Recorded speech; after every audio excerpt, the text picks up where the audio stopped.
In this video, I'm gonna teach you how to use your headset mic on the Nintendo Switch. It's a very easy process, so make sure to follow along. In this video, I'm gonna teach you how to easily set up a headset that has a microphone attached to it on your Nintendo Switch. There are plenty of ways to do this, and most gaming headsets will have a microphone included. Usually, connecting the headset to your Switch is going to be enough to make the microphone get detected and work right away, so you can use voice chat in games such as Fortnite, for example.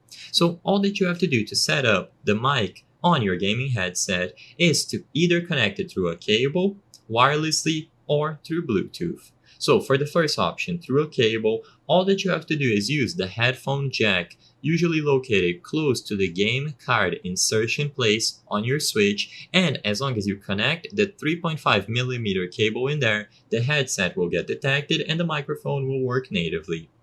If you don't have access to a cable or you don't find the headphone jack, you can also use a wireless adapter. A lot of gaming headsets compatible with the Switch will have a little USB dongle that you can connect to the console, and what this allows you to do is to use the gaming headset wirelessly as long as you stay in range of the dongle.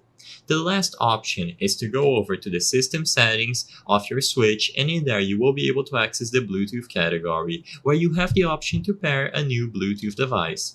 Of course, regardless of which option you pick, as long as you properly connect the gaming headset that has a microphone included to the Switch and it is picked up natively, it is going to be ready for you to use. If you are having trouble using the microphone, I would suggest checking to see if the problem is not attributed to the microphone itself, because like I said, as long as you connect the gaming headset, the microphone should work.